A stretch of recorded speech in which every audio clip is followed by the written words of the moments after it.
Em live transmitida pelas redes sociais, o ex-deputado federal Coronel Tadeu ironizou as dificuldades da velha imprensa para justificar os atos de Lula, em especial no marco de 100 dias de governo. O ex-deputado exemplificou com um repórter do portal UOL da extrema esquerda que atribuiu a culpa do mau desempenho de Lula ao ex-presidente Bolsonaro e às redes sociais. Coronel Tadeu disse: "Eu já cheguei a fazer entrevistas com ele. Dá para perceber que ele é de esquerda, ele tem sua devoção, sua admiração, seu fanatismo pelo PT e pelo Lula, mas dessa vez ele exagerou. Ele disse que Lula não fez nada nesses 100 dias porque Bolsonaro e seus filhos sequestraram as redes sociais. Uai! O que tem uma coisa a ver com a outra? O que tem alhos com bugalhos? O que tem a ver o Bolsonaro, as redes sociais e os primeiros 100 dias do governo Lula? Eu estou começando a perceber que está difícil para esses jornalistas explicarem o fracasso que foi esses primeiros 100 dias. O ex-deputado apontou: vários jornalistas que fizeram o L estão tendo dificuldades para justificar ou elogiar o seu presidente. Ele notou que na matéria o repórter chega a reconhecer o fracasso nos 100 dias e disse: mas ele precisa achar um culpado e o culpado não é o Lula. A ditadura da toga segue firme. O Brasil tem hoje presos políticos e jornais, parlamentares e influenciadores censurados. A Folha Política tem toda a sua receita, gerada desde 1º de julho de 2021, confiscada por uma canetada do ministro Luiz Felipe Salomão, ex-corregedor do TSE, com o aplauso e o respaldo dos ministros Luiz Roberto Barroso, Alexandre de Moraes e Edson Fachin. Todos os rendimentos de mais de 20 meses de trabalho do jornal estão sendo retidos sem justificativa jurídica. Anteriormente, a Folha Política teve sua sede invadida e todos os seus equipamentos apreendidos a mando do ministro Alexandre de Moraes. Mesmo assim, a equipe continuou trabalhando como sempre, de domingo a domingo, dia ou noite, para trazer informação sobre os 3 poderes e romper a espiral do silêncio imposta pela velha imprensa, levando informação de qualidade para todos os cidadãos e defendendo os valores, as pessoas e os fatos excluídos pelo mainstream, como o conservadorismo e as propostas de cidadãos e políticos de direita. Se você apoia o trabalho da Folha Política e pode ajudar a evitar que o jornal seja fechado pela ausência de recursos para manter sua estrutura, cumprir seus compromissos financeiros e pagar seus colaboradores, doe qualquer valor à empresa Raposo Fernandes por meio do Pix, cujo QR Code está visível na tela, ou por meio do código ajude@folhapolitica.org. Caso não utilize Pix, há a opção de transferência bancária para a conta da empresa Raposo Fernandes, disponível na descrição deste vídeo e no comentário fixado no topo. A Folha Política atua quebrando barreiras do monopólio da informação há 10 anos e, com sua ajuda, poderá se manter firme e continuar a exercer o seu trabalho. Pix ajude@folhapolitica.org. Assista. O segundo assunto é sobre um repórter da UOL chamado Thales Faria. E ele surtou de vez, o Thales. Surtou de vez. Eu já cheguei a fazer até entrevistas com ele no portal da UOL e dá para perceber que ele é de esquerda, ele tem a sua devoção, a sua admiração, o seu fanatismo pelo PT e pelo Lula, mas dessa vez ele exagerou. Ele disse que o Lula não fez nada nesses primeiros 100 dias porque o Bolsonaro e os seus filhos sequestraram as redes sociais. Uai! O que tem uma coisa a ver com a outra? O que tem alhos com bugalhos? O que tem a ver o Bolsonaro, as redes sociais e o governo Lula, os primeiros 100 dias do governo Lula? Eu estou começando a perceber que está difícil para esses jornalistas explicarem o fracasso que foi esses primeiros 100 dias. Aliás, eu tô com uma matéria aqui para mostrar para vocês, só para vocês verem. Dá só uma olhada. A matéria diz o seguinte. Cadê? Eu perdi a matéria aqui, eu mexi sem querer no celular aqui. Bolsa de Valores tem os piores 100 dias iniciais de governo desde Fernando Henrique. Ou seja, quando o Fernando Henrique começou lá em 1995, em 1º de janeiro de 95, e completou 100 dias no dia 10 de abril de 95, as bolsas tiveram um desempenho horrível. E até então tinha sido o pior momento da bolsa nesses primeiros 100 dias. Então nós tivemos em 95, depois tivemos em 99, depois tivemos em 2003, depois tivemos em 2007, depois com a Dilma em 2011, depois com a Dilma de novo em 2015, depois com o Bolsonaro em 2019. Então o Lula conseguiu bater todos esses 100 dias. As bolsas estão horríveis, horríveis.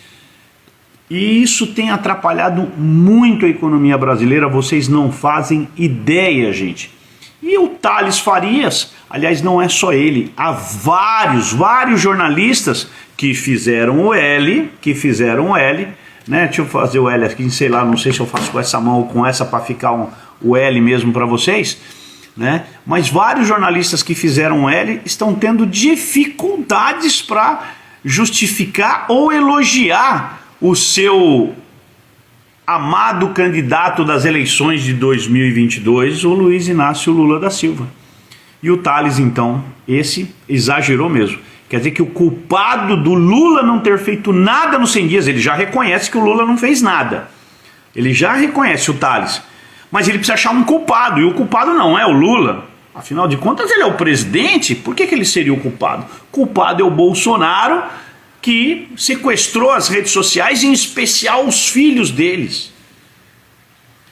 Gente, quem não tem competência não se estabelece. Essa é a realidade. O que a gente tem para falar é que não aconteceu nada mesmo. Não aconteceu nada mesmo nesses 100 dias. Abril vermelho. Abril vermelho. Mês de abril na cor vermelha. É o que promete o Movimento Sem Terra. E hoje eles invadiram o prédio do INCRA em Maceió, Alagoas. Gente, eu gostei. Eu gostei mesmo. Eu acho que essa que tem que ser a postura do INCRA. Invadir a propriedade dos outros é crime. E deveriam parar na cadeia. Mesmo. Sem dó. Sem piedade. Agora, invadir o INCRA para protestar porque querem terras, aí eu já acho legítimo.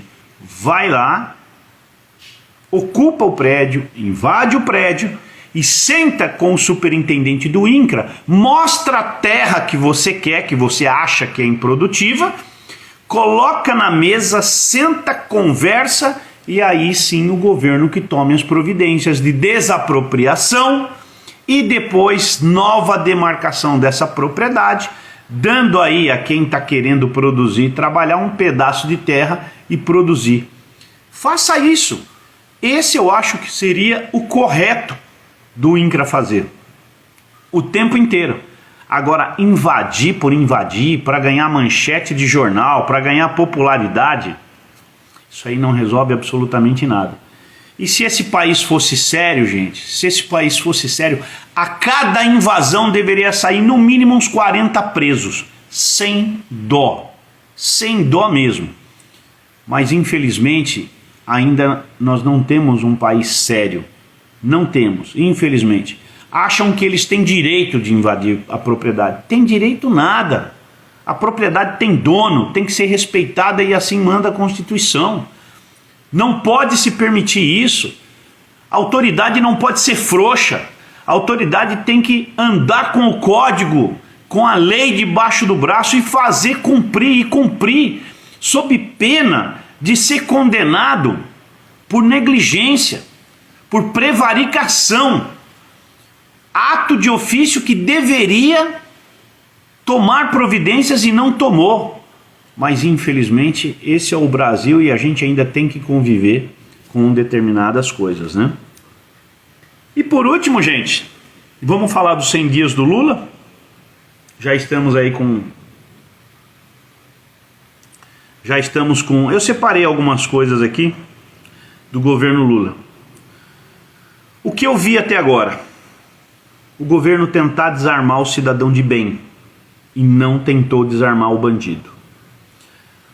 Os preços dos combustíveis ainda continuam instáveis. Medidas não foram tomadas para que os preços abaixassem. Anunciou uma perseguição ao agronegócio. Não quer levar a efeito o marco do saneamento. Isso eu falei esses dias aqui numa live. Ele quer desmontar o marco do saneamento que demorou tanto para ser construído e ser aprovado e que vai fazer com que milhões de brasileiros tenham água tratada, água para se beber e tratamento de esgoto. Infelizmente, essa é uma das piores decisões que eu vi esse governo tomar. Privatizações canceladas. Como é que quer fazer o Brasil crescer administrando mal as empresas estatais, fazendo com que as empresas dessem prejuízo? Bom, gente, deixa eu só separar um negócio aqui. O PT lá atrás, quando governou, ele fez com que as estatais dessem prejuízo. Agora ainda nós não temos resultados, tá? Mas o que a gente tem é o exemplo lá de trás. E a gente sabe que não foi muito bem. Então a tendência é não ir. Claro que eu não estou torcendo para isso dar errado, mas vamos ver o que é que vai acontecer.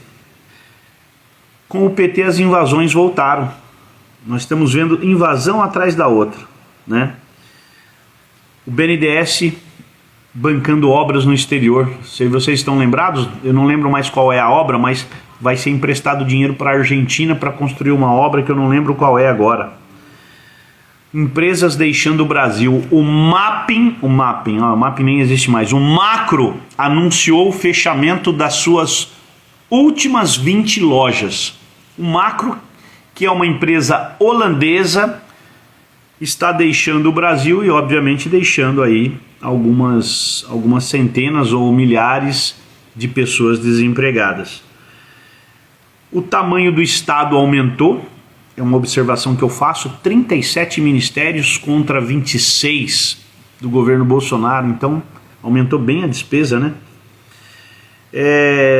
Algumas atitudes aí que possivelmente prejudiquem o mercado, principalmente no que diz respeito aos motoristas de aplicativos, os Ubers e outros aplicativos, querendo interferir nessa relação trabalhista. Eu não vejo isso com bons olhos. Eu acho que ele pode prejudicar demais esses trabalhadores e até hoje eu não consegui descobrir o número exato de quantos motoristas de aplicativo nós temos no Brasil, exceção feitas aos táxis. Táxi é legalizado de acordo com o município. Fora os táxis, eu queria saber um número de quantos motoristas tem. Gente, esses aplicativos vieram para ficar mesmo e eles absorveram uma massa de trabalhadores desempregados e isso socorreu demais o Brasil. Aliás, tem pessoas que trabalham no Uber e também no seu emprego, porque hoje trabalham home office e conseguem fazer as duas atividades. Olha que maravilha, aumentando a sua renda. Bom, sobre a política econômica, política fiscal, a política financeira orçamentária do Brasil, nós estamos ainda, amanhã teremos 101 dias de governo, estamos aguardando um plano econômico, que ele não foi mostrado na campanha e também não foi mostrado nesses primeiros 100 dias. Prometem para essa semana o tal do arcabouço fiscal. Nós vamos ver o que é que tem, eu não consigo comentar. A única coisa que eu sei é que não se fala lá em redução de gastos, e aí já fica complicado qualquer plano econômico onde você não tenha redução de gastos. Fica muito difícil você querer fazer com que o país ande. Tá? Isso demanda demais a desconfiança dos investidores e o capital simplesmente vai embora. Quem tem dinheiro não vai querer saber de aplicar aqui, infelizmente. E eu acho que foi essas as observações que eu consegui fazer por enquanto até aqui. Por último, a tal da picanha não saiu, né, gente? A tão prometida picanha com cerveja não saiu. Ou seja, as famílias poderiam estar aí melhores abastecidas, mas infelizmente não estão. Então, todos nós estamos aqui cobrando a tal da picanha e da cervejinha que até agora o governo prometeu e não deu, certo?